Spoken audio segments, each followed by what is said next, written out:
प्राचीन भारताच्या सूर्यकिरणांनी तळपणाऱ्या किनाऱ्यावर विमल नावाचा एक कोळी राहायचा. समुद्राला जाणण्यात त्याचा हात कोणी धरू शकत नव्हतं, पण लोक त्याला ओळखायचे ते त्याच्या कामासाठी नाही, तर त्याच्या नावाप्रमाणेच विमल असलेल्या हृदयासाठी आणि धर्मावरच्या त्याच्या अढळ श्रद्धेसाठी. ती एक निवांत संध्याकाळ होती. गावाच्या पारावरच्या त्या जुन्या वडाच्या झाडाखाली विमलने पाहिलं तर काही टारगट पोरांचा घोळका जमला होता. एका बिचाऱ्या कासवाला घेरून ती पोरं त्याला त्रास देत होती आणि त्यांच्या त्या आरडाओरडीत आणि खिदळण्यात एक विकृत आनंद भरला होता. त्या कासवाची ती तडफड पाहून विमलचं काळीच पिळवटून निघालं. त्याने क्षणाचाही विचार न करता आपल्या दिवसभराच्या घामाची कमाई, ती मुठभर चांदीची कारशापणं त्या लोकांपुढे ठेवली. पैशांपेक्षा त्याच्या मनातली करुणा मोठी ठरली आणि त्या मुक्या जीवाचे प्राण वाचवणं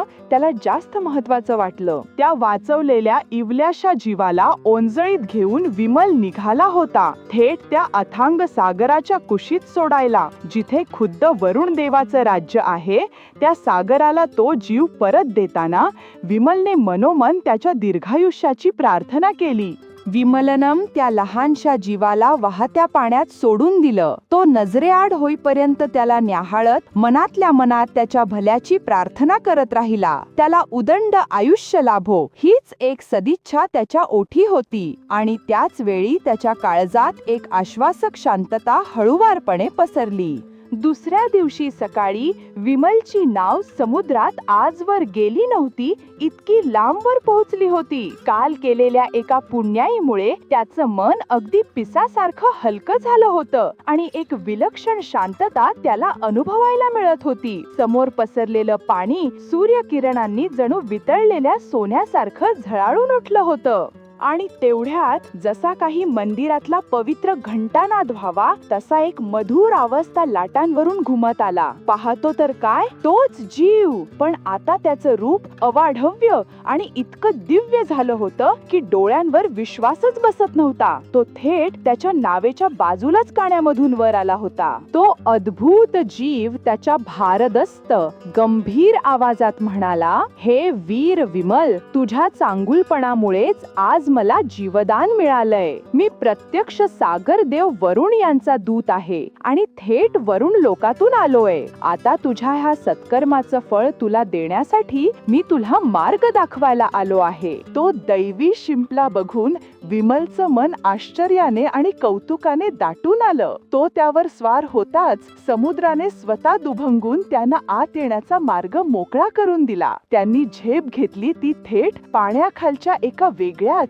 लखलखत्या जगात. आपलं नेहमीचं जग आणि वरचा सूर्यप्रकाश सारंग काही आता खूप मागे राहिलं होतं. अखेर तो दूरचा प्रवास संपला आणि ते येऊन पोहोचले एका डोळे दिपवून टाकणाऱ्या महाद्वारापाशी. हा होता प्रत्यक्ष जलदेवता वरुणाचा आलिशान राजवाडा, जो लखलखत्या प्रवाळ आणि अनमोल मोत्यांपासून घडवला होता. तिथे त्यांच्या स्वागतासाठी काही अजब सागरी जीवांनी दरबारी थाटात वाकून मानाचा मुजरा केला आणि मग विमलला नेण्यात आलं साक्षात वरुण देवाची कन्या राजकुमारी अमृता हिच्या समोर. तिचं ते दैवी सौंदर्य पाहून विमल क्षणभर हरखून गेला, पण ओळख पटताच त्याच्या आश्चर्याला पारावर उरला नाही. अरे, ही तर तीच होती, तोच जीव ज्याला त्याने काही वेळापूर्वीच जीवदान दिलं होतं. अमृताच्या डोळ्यात जणू अथांग सागरच सामावला होता. तिने त्याला कधीही न संपणाऱ्या तारुण्याचं आणि प्रेमाचं वचन दिलं. ती म्हणाली, विमल, इथेच थांब माझ्यासोबत, कायमचा माझा होऊन राहा.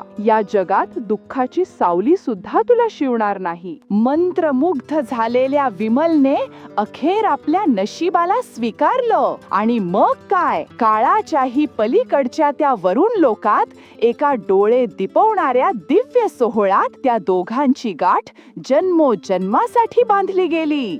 राजमहालाच्या त्या बागेत जिथे देवांच्या मायेने स्वतः काळच थांबून गेला होता आणि चारही ऋतू एकाच वेळी नांदत होते, तिथे विमल स्वर्गीय सुखाचे दिवस अनुभवत होती. पण तो आनंदाचा एक ऋतू डोळ्याचं पात लवत न लवत तोच सरून गेला आणि मग एकदम आपल्या म्हाताऱ्या आई वडिलांची आठवण आणि त्यांच्या प्रती असलेलं आपलं पवित्र कर्तव्य, आपला धर्म एखाद्या बाणासारखा काळजाला लागला आणि त्या स्वर्ग सुखाचं स्वप्न क्षणात भंगलं. राजकन्येसमोर गुडघे टेकून विमलने आपल्या मनातली घालमेल तिच्या पुढे मांडली. त्याने परत जाण्याची परवानगी मागितली. अमृताला वचन दिलं की तिचं प्रेम तो आयुष्यभर हृदयाशी जपून ठेवेल, पण त्याला आपल्या आई वडिलांप्रती असलेलं कर्तव्य तो पुत्रधर्म निभवायलाच हवा होता.